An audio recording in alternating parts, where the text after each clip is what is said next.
Follow the money. That's what I always say. You always follow the money. Yeah. This is Follow the Money with Mitch Moss and Pauly Howard on VSiN.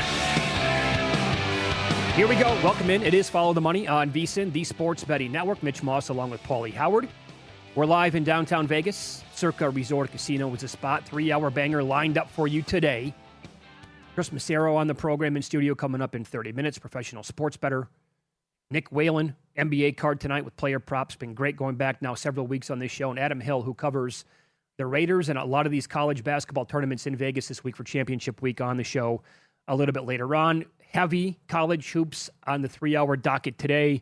And a lot of NFL as well, Pauly, which is where we have to start. I guess we shouldn't be surprised at how busy it's been, like this morning and early afternoon, because a lot of this stuff I think was kind of expected. And this is how it happens like every single year. But, you know, and I think some of the stuff is going to move the needle, whether that could be, you know, for a future bet that you're looking at. I'm not so sure about that, but maybe a win total, certainly for player props, for fantasy stuff.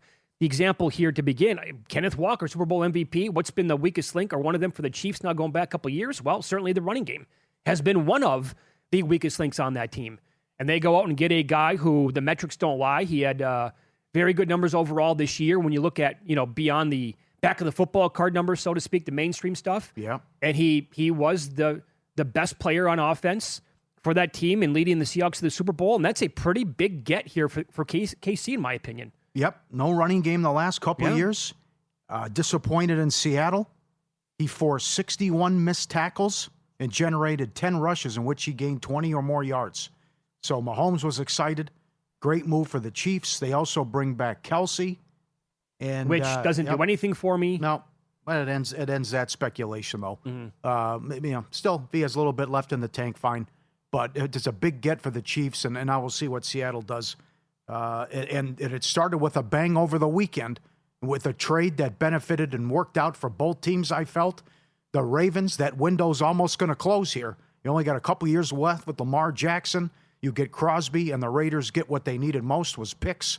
So that's a banger. But as far as a future bet, I'm still waiting for the Murray news, because if the Vikings can get Murray, I think you should take the 50 or 60 to 1 on the Vikings. Yeah, and I'm not. Look, I mean, I've made my stance on him felt publicly here many times on this show. In fact, when we were doing mornings going back several years, not the biggest Kyler Murray guy on the planet, far from it. But if he goes to Minnesota, I'm all about. And he's not a young quarterback anymore. He's been around the block now for several years, but a second chance for him with a coach like Kevin O'Connell in that offense with those weapons, he's 100 to 1 to win the MVP. Is it outrageous that he would go there and play in 16 or 17 games and just absolutely pop in year one with Minnesota, throwing to the likes of Justin Jefferson? I mean, anytime that you have a starting quarterback in the NFL that's triple digits, I'm going to listen. And so even though I'm not his biggest fan, like that number is like, okay, he could put up some serious stats and maybe that would be a division-winning team. But you're right. I think the 60 to 71, I because of the personnel and the coaching staff, it's still a pretty decent number in my opinion. Yep. Moves I liked. Crosby to the Ravens. Had to. They couldn't get after the quarterback last year. They were near the bottom in pressure rate and sacks. Had to have it. Linderbaum to Las Vegas. A lot of money, but great sure. moves. Yeah, a lot of money. I thought but the Ravens made a mistake a couple years ago. I don't like this. Tua was released. Atlanta's talking to him. I think he can do better than that, and I would start with Murray. Page. Yeah, I think that's a bad fit. I like Etienne to the Saints. I like Wan'Dale Robinson to the Titans. Too much money, though. That's just $78 million for Wan'Dale Robinson. The Colts keep Pierce. Pittman to Pittsburgh. I'd like to know what Rodgers is going to do if I'm with the Steelers organization. You're going to hang us out to dry again, right? Love Walker to the Chiefs. And I thought the Bucs did some. They lost Evans, which is huge. And he gets $60 million from the 49ers. The jokes are already out there. He's been hurt lately. It doesn't work well with the electrical substation, right? Of course. Sure. But you lose Evans, but you get Anzalone. You bring in Gainwell. And they made some other moves, too. So it's still they have weapons, and they re-signed Otten as well. The other one is what's going on in Dallas. Because they thought they had a deal for Crosby. They loved him. They wouldn't offer 2 number ones. They offered a number 1, a number 2, and a player. Mm-hmm. I don't know who that player was. Then they put the second-round tender on Aubrey. So the best weapon biggest weapon, and the best kicker in NFL history is available for a second-round pick and some cash. Unless the team name is the old Oakland Raiders when they selected Sebastian Janikowski in the first round, is there a team in today's NFL that you think would draft a kicker in the first or the second round based on this tender? Is he worth it? I say yes. I lean that way, so? yeah. If a 65-yard field goal is no problem. I'm telling you. How many games can he win for you? I brought this up on the air last year before Dallas played in Denver. Remember, we wanted books to get crazy with those props, Mile High City. I would love Denver to say, screw it. Second round pick, here you go. We'll take Aubrey. Yeah. Can you imagine the props for him kicking there this year? How many 70-yarders will he kick? Yep. Ladder that bad boy up to like 2.5. That'd be great. So they couldn't work out a deal. They think they're close. They put the tender on him, but then also maybe the Ravens made a mistake. Were they better off maybe making the move to Dallas for the first, a second, and a player, if that was a good player, as opposed to the two number ones that they gave up? Excuse me, the Raiders. Excuse me. But the Cowboys wanted him in the worst way too. So they thought they had him. They missed, which I don't know what they're doing though. You trade Parsons, then you trade for Williams, and you made other trades, and then now you're going to trade for Crosby. That's right. And they traded today for Rashawn Gary, who it looked like the Packers were going to release. And then once that trade came out today, we did not know the compensation right away. And NFL people who I follow are like, okay, it's going to be a late pick for Gary. And then the news came out that it was a fourth-round pick, and like, wait a second, they gave up a fourth-round pick for Gary, a guy that the Packers were going to cut and release anyway? We're going to get to college basketball coming up in about 10 minutes. This show is brought to you by Profit X. And right now, you can win a free trip worth up to $10,000 during March Madness with King of March. Use code VSINMM. That code is VSINMM for March Madness.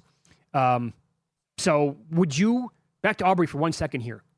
How many teams, like if you're close? Yeah, if I'm an 8-7 win team. And you've been bad on special teams? Or I lost a lot of close games, yeah.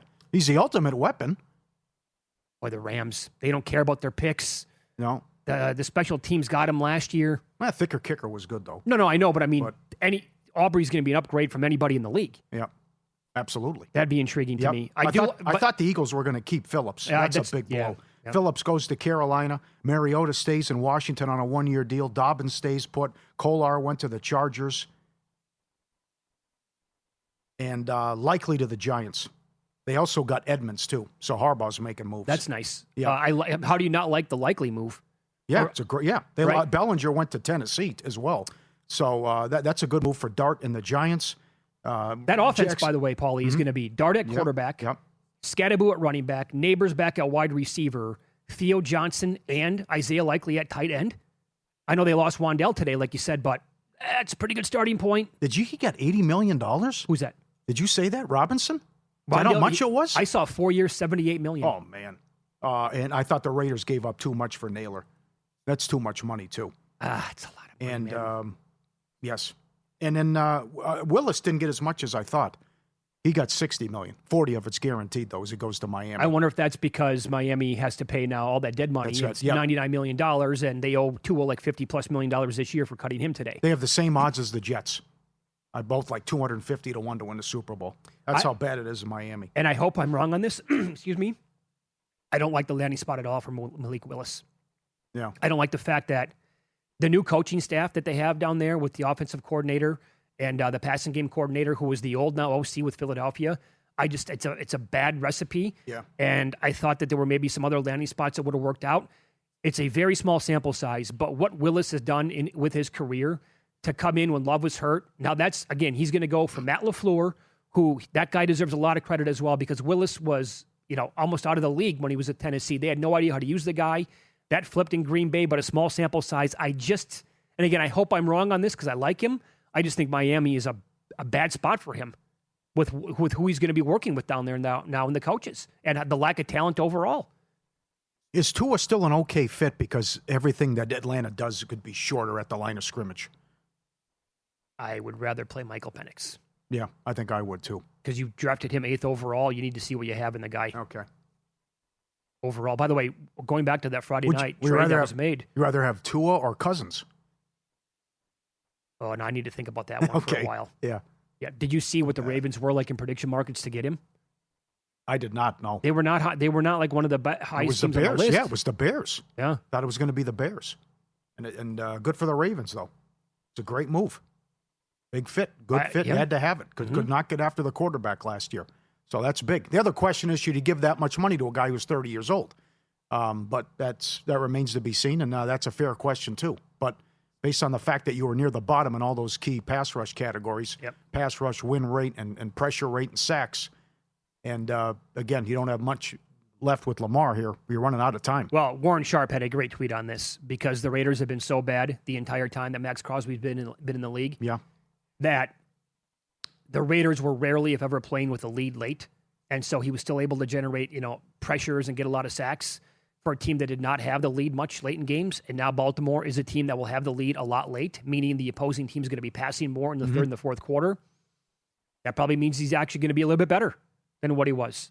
And he also did not have a lot of help on defense. So you knew that the opposing team had a game plan for him pretty much every single week.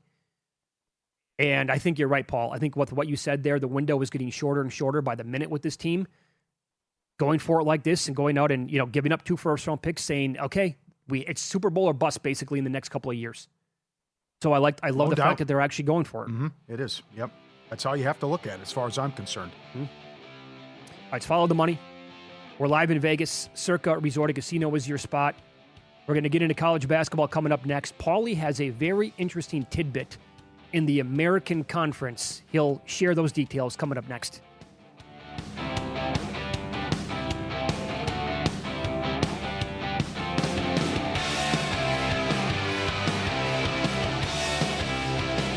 Hey, let me get your attention real quick, podcast listeners. It's March, which means the madness is officially upon us, and the folks at VSiN have gone crazy with this one. For $29.99, you get unlimited access to VSiN Pro through May 1st. I'm talking picks throughout the tournament, public betting data for every single game, sharp tools, projections, articles, and more. There's already a ton up on the site for championship week, which means every day you wait is an opportunity missed. Just click the link in the description to get started. It's March, baby. Now back to the show.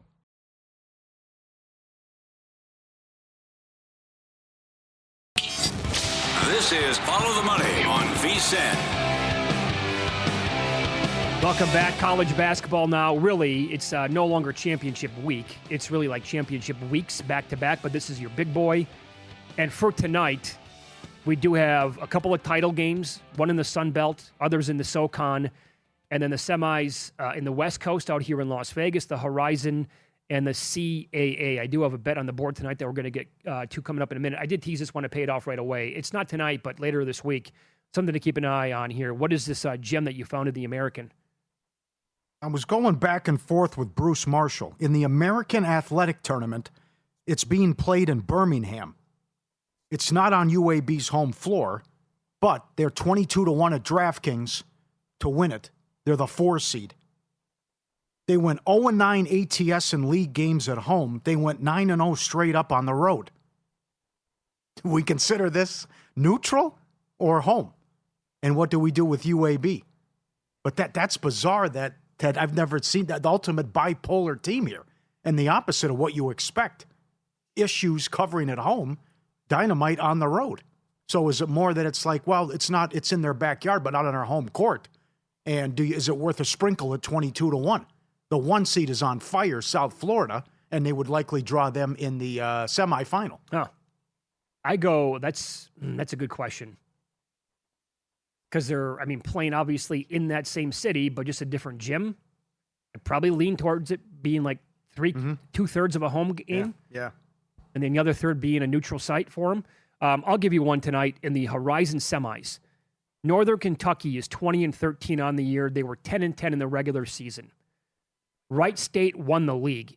It's a good program. 21-11 overall in the year, but 15-5 in league play. I think Northern Kentucky, from what I saw, opened up the small favorite in some spots. Yes. Wright State now favored by 1. Wright State was favored back in late January by 3. They won 88-80. Then, not that like 10 days ago, late February, Northern Kentucky was favored by 2.5. Wright State got them 92-91. Why? Okay, again, they won the league. They swept the regular season. Why did Northern Kentucky open up the favorite? Now, I get it. Market disagrees, but it's not that big of a movement around the money line like that. And why is Northern Kentucky a shorter shot to win the league than Wright State? Something is fishy about this number tonight. Mm-hmm. And I was actually... It's a 1 against the 7, too. So I'm like, this doesn't make any sense. I got to bet Wright State. The more I think about it, yep. I got to stay off the game or I got to be on Northern Kentucky. Yep. Why is this number where it's at tonight, Pauly? Mm-hmm. I don't get it. Yep. I like Bob Morris, too. I mean, Bob Morris should win, but it's just been madness here with these small tournaments the last couple days. Detroit was a sexy pick by a lot of people, and Bob Morris is only 4.5 tonight, but I think they should win. And the ultimate game, some people think it's a great story. I can't believe Georgia Southern's doing this. If you have tickets, send them in. I know one person put it on X. This is the Sun Belt title game. It's Troy, the 1 seed, who got a bye into the semifinals against the 10 seed Georgia Southern. They are playing 6 days in a row. They've won 5 consecutive days. And here they are, Troy open. You'd think fatigue's got to set in here. What a huge edge for the Trojans. That they have to play 1 game. They're in the final, and you got a team playing for the 6th day in a row. And plus, Adam Burke's got a great write-up about how Troy is the number 1 team in the league guarding the 3, and Georgia Southern was only 31% from 3 in the regular season, although they've been shooting it out of their minds during this conference tournament run in the last 5 games. Something's got to give tonight. And oh, by the way, but there's money on Georgia Southern. Troy was 6.5 not that long ago. What the hell were they? A 10 seed? You imagine how big this ticket was? I don't. I mean, imagine what the rollover parlay would have paid. Oh, that too. I know. I got a tweet earlier today from somebody who has them at 18-1. I think they probably bet it like yesterday or the day before. 7 games in a row. Georgia Southern and over. No problem. There's a 14-0 run for It's you. never happened before, correct? Where a team we've had 5 in 5 days. I don't recall 6 and 6. Neither do I. No. I mean, what an advantage for Troy in theory. Yes. Now they were favored by 4.5 the first time. They only played once this year, and Troy won that game by 5. But I go back and forth on that 6 games in 6 days, which is unheard of. But even if you're getting into 4 games in 4 days or the 5 and 5, man, I'm so far removed from what it feels like to be a 20-year-old kid. Like, is it really that big of a problem to go out there and play a 2-hour basketball game? Yeah. 6 days in a row, and the last game was close, and I had a bye into the semis? I mean, it should be a clear edge here. But again, the market says, give me those 6.5 points in this game. I have 1 bet so far tonight. It's in the CAA semifinals. You get 2 games here. Mm-hmm. Boy, this is a joke. What happened to this conference tournament? The 1 and the 2 seeds got not only lost, they got blasted in the quarterfinals. Charleston was down 30 in that game. Yeah, and Campbell blew out Winthrop. I think Wilmington. Wilmington. Yeah, I'm sorry. The game that I'm on tonight features Towson and Hofstra. Yep. Lenardi says Hofstra's a 14 if they win it. Okay. They are 3.5-point favorites in this game tonight. Yep. 22-10 on the regular season, 12-6 in league play. Towson was 9-9. They played twice. Towson, the first time in January, Hofstra won that game 78-67. The second time around, Hofstra was a 4-point favorite. They won 71-49. Double revenge here for the Towson Tigers. I'm not buying in. I think that Hofstra here, again, an 11-point win and a 22-point win in the regular season. You look at the numbers here, Hofstra, I think, is quite clearly. Oh, yeah. Terrific. Yeah, 91-175. Yeah, that's a big difference. Peterson here at VSiN makes Hofstra 6.5. So I bet Hofstra today 3.5 in the game tonight. Hopefully the favorite can get it done for us. Mm-hmm. That's the only bet that I have so far, other than a couple of, I did do a parlay with some of the bigger leagues to win their leagues, but. ETSU should win. Any spare change for an old Buccaneer? ETSU? Yeah. I don't want to be a Pirate. They should win. That's a 1 seed against a 6 seed tonight in the SoCon final. Plus, they're off a scare. They were down double digits in the second half yesterday. Yeah, double revenge for Furman here. Yep, they should get it done. Lenardi has them a 14 if they win it as well. He has Wright State a 15 if they win the Horizon. Okay. And going back to Torvik, Wright State 130, Northern Kentucky 176 with his numbers. He has Georgia Southern 228 in his numbers. Come on. Where does he have Troy? Much lower. Yeah. Okay. I want to ask you a question about this, Pauly. You have that bet on Santa Clara to miss the tournament. They win tonight, they're in. I don't know if they win tonight. Does it come down to it? I mean, what if they lose got to it? fade bid thieves, though, too. That's the other thing. They have to safely be in. Because that's the thing over the weekend, Friday, Saturday, Sunday. All these teams on the bubble lost. 0-9. Can you believe that? Either the last 4 in or first 4 out with other bubble teams on Lenardi's bracketology all got beat. So Santa Clara won last night. That should be enough. But then we'll see if we get chaos in these conference tournaments. I don't think there was any last year. 2 years ago, there were 5. Yep. 5 bid thieves. So I think there's a couple coming. I don't think St. Louis, I guess you could argue VCU's in. Certainly. VCU's favorite at some spots. Yeah, I like them, but plus 180 is crazy. I would take a look at Dayton there too, plus 750. Okay. They would match up with St. Louis in the semis, and they just blew them out. By the way, there is a metric. People have been asking this question about how soft the bubble is overall. So Evan Maya, great link, great website, and his college basketball numbers are awesome. He's been doing this for the last 15 years, and there are metrics out there called wins above, like the bubble. Yeah. Per his numbers, it is the worst bubble going back. He's been doing this for 15 years. It's the worst one. And he said it's objectively the worst we've ever had. Last year, North Carolina got in. They were 1-12 against quad ones. Texas was 6-12 in league. Oklahoma was 6-12 in league. He has last year the 4th worst bubble ever. He's got 2024, the 3rd worst bubble. This year's worse than that, and 2015 was evidently bad as well. But post-COVID here, we've had a couple of that's now 3 we're getting into where it's like the numbers don't lie. There is no bubble anymore. They should be in. They should be in. Can't expand the tournament. Nope. 25-7. Torvik's got him 28th. St. Mary's 27-4. Torvik's got him 23rd. They split during the regular season. Winner likely to get, they'll play Gonzaga. Also, the thing that hurts them, 16 of the last 17 years in this tournament, the 1 has played the 2 in the title game. That's what Santa Clara's got to fade tonight. You can always tweet the show, by the way, at VSiN Live and Mitch Moss Radio at Pauly Howard. This is from Tripp. He sent us a screen grab. He put a cup of coffee on Georgia Southern at plus 6250. Oh, God. When they won their first 2 games of the tournament. After winning 2 games? Yeah. Huh. He used a little bit of a boost, but he goes, my bet size reflects the amount of conviction I had on the bet. He put $4 on it to win 254, but with that boost, it was up to plus 6250 on the team after they won the first 2 games. So go back before then, the tournament. All 5 games so far, yeah. They've won, and it's gone over. Incredible. Follow the Money brought to you by Profit X. Right now, March Madness could take you anywhere in the world. King of March is Profit X tournament contest where free trips worth up to $10,000 are up for grabs. Win 10 pregame spreads or totals across the 67 tournament games and hit your volume goal to get entered. 1,000 in volume puts you up for a $5,000 trip. 10,000 in volume puts you in for a $10,000 trip. Flights, hotels, wherever you want to go, covered. Keep winning in sets of 10s and keep earning entries. Download Profit X now. Code VSiNMM. Become the King of March. Profit X.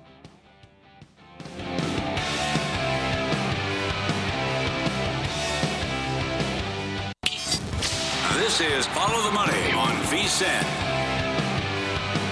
Welcome back. Follow the Money is brought to you by Profit X. And right now, you can win flights and hotels anywhere you want, up to $10,000. With their King of March contest, sign up with the code VSiNMM. Again, VSiNMM. Professional sports bettor Chris Macero joins us now in studio. He is part of the Circa College basketball contests over the weekends now here on VSiN. And friend of the show and network as well. Hey, buddy, how was your weekend? If you could just show a picture of a roller coaster, like one of the crazy ones where your legs are dangling and it's like going upside down, that's kind of how it went. All right, so you've been doing this for a long, long time. The roller coaster is a thing that happens a lot. How would you compare this weekend to like previous roller coasters you've been on? Usually the roller coaster goes, either one way or the other way, but this was really a roller coaster. Like it's usually like you're up there and then you just come one time down, or you're down and you go up. This one was up, down, up, down, up, down. It never ended. I'm actually just glad the weekend's over, to be honest with you. Yeah. I mean, from Friday morning, I walked downstairs before I had anything to eat or drink or anything. I'm like, I'm going to play some blackjack. So I sat down. It was the usual business. You lose and you lose and you lose. Like to go mano a mano? I like to play by myself. Yeah, I like to play by myself. Just because, people do dumb things. Sure. And you don't want to be disrespectful, but sometimes you kind of be like, dude, what are you doing? Yeah. So I was playing, I was losing, and but I wasn't getting great hands, and she was getting a lot of. She got like 3 blackjacks, I got none. She got 20 a bunch of times, but I just kept playing. So I ended up hitting 11 or 12 hands in a row, and I pressed. So for novice people who don't know, I've sat with people who've won 10 hands in a row, and they just bet $50 the whole time, and they walked out with 500, and they were happy, and I'm like, okay. But I press. I usually do like sometimes a 50% system, sometimes 33%. It's harder to keep going 50% when you win that many in a row. But I hit 11 in a row, and on the 7th and 8th hand, I hit blackjack both hands. So it was a pretty epic run. My last hand, I ended up losing 6,300. So that was the last hand of the sequence. But if you can imagine how many times in between, plus the blackjacks, it was a sizable win. So then we have Friday night. I have Seton Hall. They are +5, and I have under 137. So they're down to St. John's. They make a furious comeback. They cut it to 5. The guy's on the line for 2 free throws to cover the game. He misses both, and they foul with 0.9 seconds left. No. And St. John's hits both. So I not only lose the Seton Hall, but I pushed the under, which was the under was insane. They scored like 19 points in the last, the foul game situation. So that happens. Then we have the contest plays. I get up, and me, Humans, and Tim Murray always talk about the 9 a.m. games. There's nothing worse. I got Boston College at absolute dead under. They called 50 fouls in a meaningless Boston College Notre Dame game with 800 people at Connie Forum in Boston. The game was going under by so much. They ended up fouling. I want to say like 19 foul shots in like the last minute. So that game goes over. I had Miami in the contest. They shot it in their own basket by accident, tipped it in. The guy had a heave at the end for a 3 that rimmed out. Yeah. I was getting 1.5. They lost by 3. So the guy tipped it in his own basket. That killed me. The Missouri game, I woke up, the whole world was on Missouri. So you knew that was going to be a loser. Yep. 8 cuffs out. But still, Missouri had the lead. It goes into overtime late, and that game loses. So then we go to Matt Humans was nice enough to get me on the list to go to Derek's little VIP party for the fights Saturday night. So I had a tip.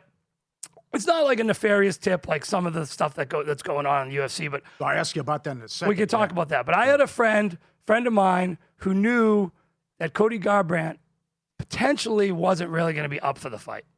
And sure enough, he was not up for the fight. And I bet this thing pretty strong. When I got to town on Thursday, I bet it at a bunch of different places.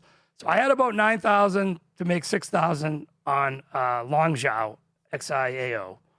After 2 rounds, total domination, he's minus 1,000 going to the 3rd round. Oh, no. So I put a little bit of a hedge because I know the sport's crazy. So I bet 467. It was in my Caesars account at plus 550 on Garbrandt. Sure enough, in the first 30 seconds of the 3rd round, the Chinese guy kicks Garbrandt below the belt. Not once, not twice, but 3 times. No.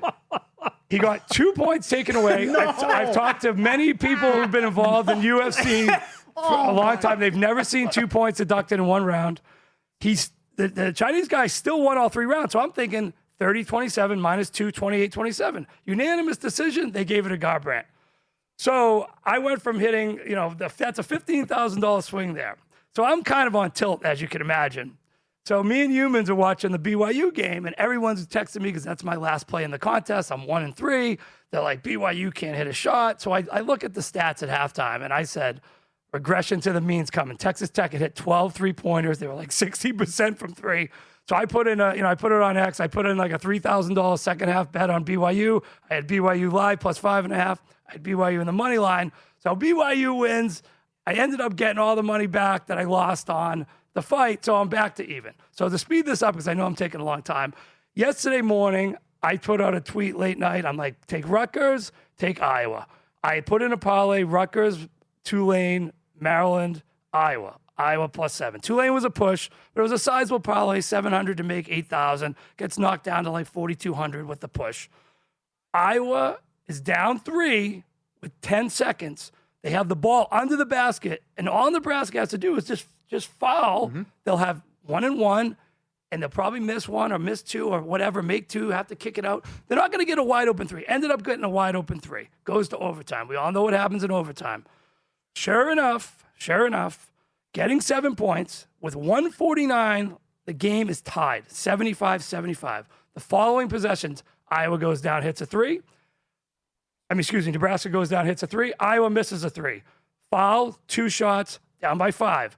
Iowa, airball three-pointer, 2 more points by Nebraska. Now it's 7. Now I'm losing my mind because it's a push. I go, hopefully they just do a cover play.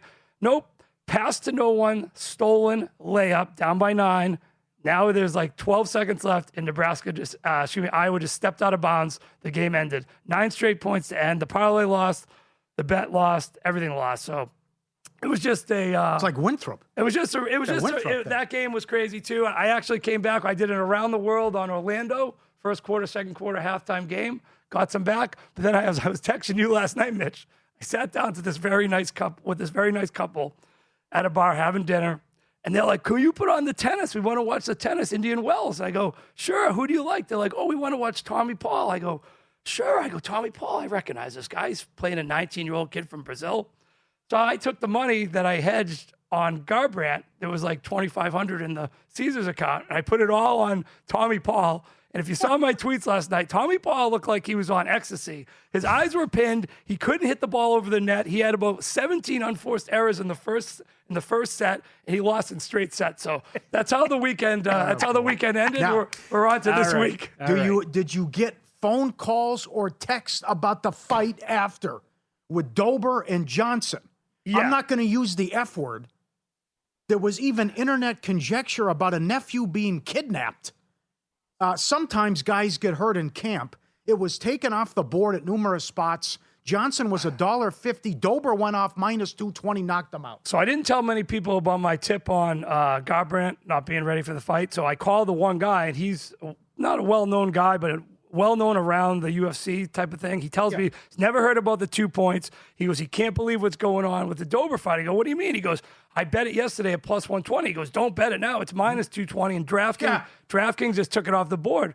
So I looked at Caesars, and Caesars still had it at minus 195. So at this point, I was just frustrated. So I threw 500 on it. He ended up winning. He knocked him out in the second round. And the crazy part about the replay is his opponent, Johnson, had his hands just like down, like just almost like punch me in the face. Like, I'm just going to take one for the team. And I was over at the Win yesterday and talking to one of the girls behind the desk, and she reiterated the same story you reiterated, was that a St. Louis gang had, abducted his niece, and they said, you have to lose in the second round or what? I mean, who knows? I mean, these stories are crazy. Yeah. I mean, and it came in. This UFC stuff, I mean, these guys are coming from, tough backgrounds with not a lot of money. They don't make a lot of money. I mean, you have the camp angle too, which I forgot about, because a lot of times the guy won't pull out. Yeah. And if he gets hurt in camp, then all that spreads like wildfire. And he's compromised. It wasn't even that he was hurt out of the camp. It was just more that what was going on in his life. And he'd been away from the sport. I mean, in the third round, even after he got kicked a couple times below the belt, he was literally running around the cage. The guy was chasing after him. I mean, he should have got disqualified for that. He wasn't even trying to fight. He only landed 19 strikes in the entire fight. 19 out of 43. Zhao was 61 out of 109. It's kind of crazy they gave it to him. Well, the money brought to you by Profit X. Forget the bracket. Profit X taking March Madness to a whole new level with King of March. Every additional 10 wins earns you another entry. Hit 1,000 in volume, you're in for 5K trip. 10,000, you're in for a 10K trip. Create your account. Use code VEASANMM. VEASANMM. Download Profit X. Earn your shot only on Profit X. Win 10. Hit the volume. Win, lose up next. Chris is going to stick around, share some long shot bets that he likes in these conference tournaments here on VEASAN.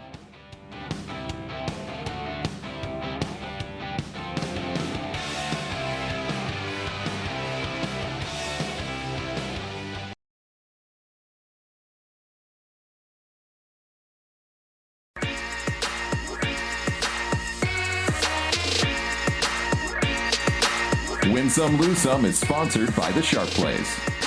Were you a winner last night? Wow, winning. Or was it a rough one? Well, they can't all be winners, can they? Loser! You're a loser! Pauly Howard recaps the night in sports betting in Win Some, Lose Some. Northern Iowa dancing for the first time in 10 years. Plus 450 to win the Missouri Valley. Queens dancing for the first time. Atlantic Sun plus 375. High Point minus $2. They get through. Friday, Citadel plus 270. Saturday, Loyola Chicago plus 450. Marquette 4-1. Surprises UConn. George Mason plus 250. Wisconsin 4-1. If you stayed up late, Long Beach State 12-1. One at Hawaii. North Dakota 6-1. Stanford plus 370. South Carolina plus 250. Yesterday, Campbell plus 275. BU at the buzzer plus 260. Navy hadn't lost a game in 3 months, and they lose on almost a half-court shot. NBA, the Heat Friday plus 230. Saturday, the Nets plus 550. 40-1 in play. They were down double digits against the Pistons and somehow came back to win. Detroit couldn't score. Magic plus 220. UFC, Oliveira by decision 10-1. Dogotsehe 10-1 decision. Johnson by decision. Different Johnson 6-1. Montez to win in the second round 7-1. Batia 60-1. Bad beat if you had Berger 80-1. Subscribe, be part of the team. VSiN.com, our radio and podcast friends. You always want to see these tweets and videos at Pauly Does Vegas on Instagram. Send them in. We'll put you on. This is Mako the dog. He's up to something, right? You're being a good boy, right? You're hanging out in the kitchen. He's got that look, right? What do you think, Macero? He's taking a look. Don't move. Don't move, buddy. Huh? Hey, look at that face, huh? Good? You all right? Give me the towel! And off he goes. That's mine. We've seen him before. This is his move. He loves taking the kitchen towel, taking it and running. He plays with it on the couch. He knew the whole time. Oh, and the owner knew what he was up to as well. He thinks he's so sneaky here, Look too. at him. Look at the face. Huh? I'm going for it. He looks. She knows. Grabs it. Give me that.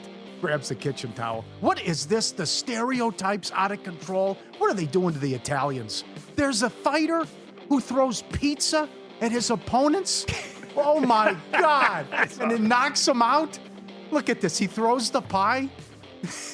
He's making, this is like an episode of Family Guy. Oobada-beppa, oobada-beppo, oobada-beppa. I mean, oh, man. And throws it out, and that's it.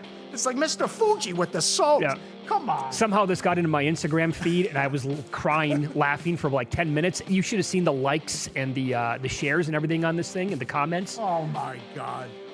I've seen it all It's now. the dumbest thing I've ever seen, but my God, I can't stop laughing. Of course, yeah. Of course it's going to knock them over, Oh, yeah, right? yeah. Ridiculous. Bad for the books. Multiple places took it off the board. Dober plus 130 to minus 220. How about the Summit League? The entire tournament went under. All 8 games went under. It's 21-3 the last 3 years. It started 7-0 and concluded last night in the title game. It goes over in the regular season in all their games. It's a high-scoring league. Then the totals are so high. Friday, 146 down to 142. 156.5 down to 151.5. 166 down to 160. 154 down to 151. All 8 games went under. Yep. Missouri Valley title game favorites, 14-1 straight up since 2013. Fordham plus 3 to minus 1 winner. LaSalle St. Joe's over, 135.5 to 143. Liberty under, 157.5 to 152. Grand Canyon over 140, up to 146.5. Bad beats. Clippers plus 250 on Friday night. They led by 25 in the third quarter. Spurs come all the way back. Saturday, could have been worse, Chris. Richmond up 30 with 5 minutes left in the first half. Yep. 5th time that's ever happened. I think 3rd time since like 1990. They were up 30 and lost the game to Duquesne. I think they were catching 4 and lost by 2. At least they got the money. Iowa lost by 9 in overtime, as Chris talked about, catching 7.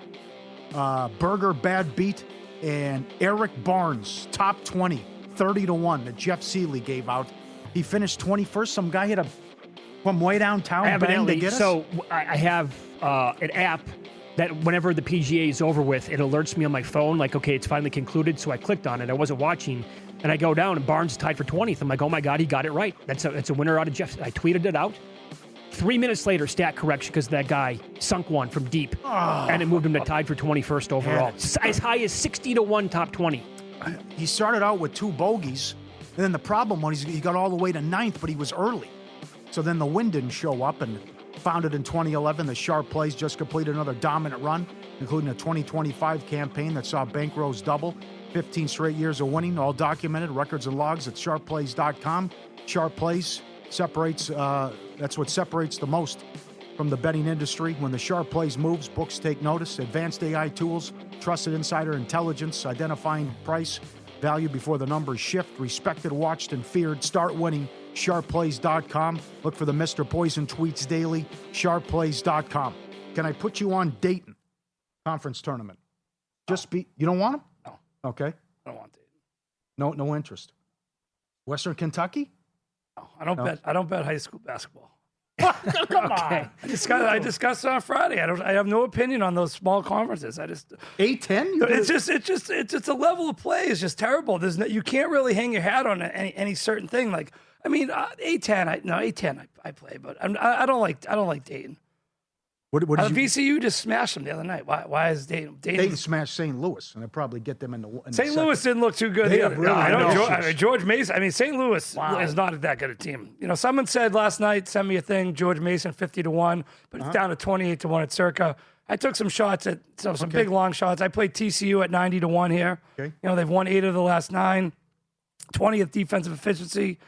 I took a bomb. They have some good wins, man. Really good wins. Yep. You know, and if they win their first game, which is going to be the Colorado OK State winner, they play Kansas. They took Kansas to overtime, lost 104-100 on January 6th. So, you know, Jamie Dixon's been there before. I took Ohio State at 80-1. They've won 3 in a row.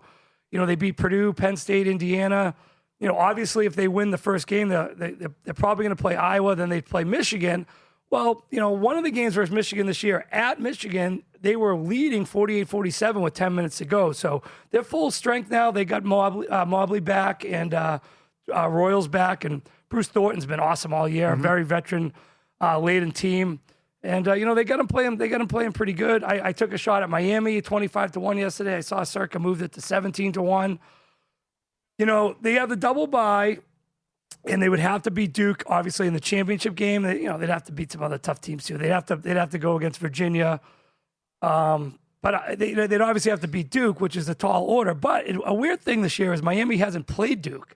You know, they have these big, huge schedules now in the Super Conference, and the Miami coach is the ex-defensive guru for Miami, John Lucas. So that'd be an interesting battle if they could get there. Obviously, at 25-1, you'd have a nice hedge angle. Well, what else did I? You got Seton Hall in the Big East. Oh, I did. Yeah, Seton Hall, 14-1. You know, they'd have to play St. John's in the semis. You know, if they got by Creighton on the first round matchup. But hey, they just played St. John's. They played them really tight. It was a 3-point game. You know, with like under a minute to play. They lost 65-60 the time before when they played at MSG. So I think a team they're very familiar with. Top 15 defense. Number 1 in blocks, number 3 in steals, a Seton Hall team that can hang the hat on defense, worth a shot at 14-1. I mean, obviously, you play these things, I hope to get, a win or two, and then you can start hedging. That's just always my angle. I just feel like the value was there on some of these numbers. You should take UNLV then. I think Colorado State's playing better than all. Yeah. I saw JVT on the walk-in. He likes them at 25-1. They've won 8 of 9. They've beaten everyone they would have to beat, except Utah State, which they'd have to face in the championship game. Right. Utah State's been leaking oil, too. Yes. They've already beaten New Mexico. They've beaten San Diego State.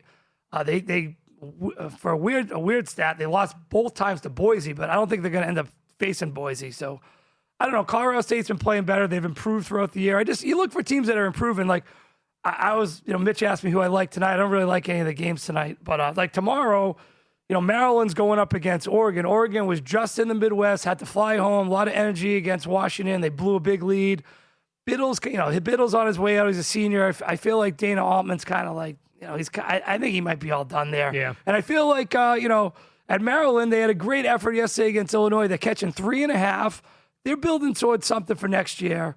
And I like Maryland tomorrow getting 3.5. And another game I liked is the over in BYU, K-State. K-State 7th in tempo. BYU plays fast. The last 4 games, BYU's given up 85.5 points a game, and Kansas State has given up 100 twice in the last 6 games. They've given up 84 or more, 6 of the last 12. So I think it's going to be a high scoring game. Plus, you got to remember these tournament games, these teams need to stay in. Mm-hmm. There'll be all the fouling and the nonsense that pushes a lot of these games over. What's that number?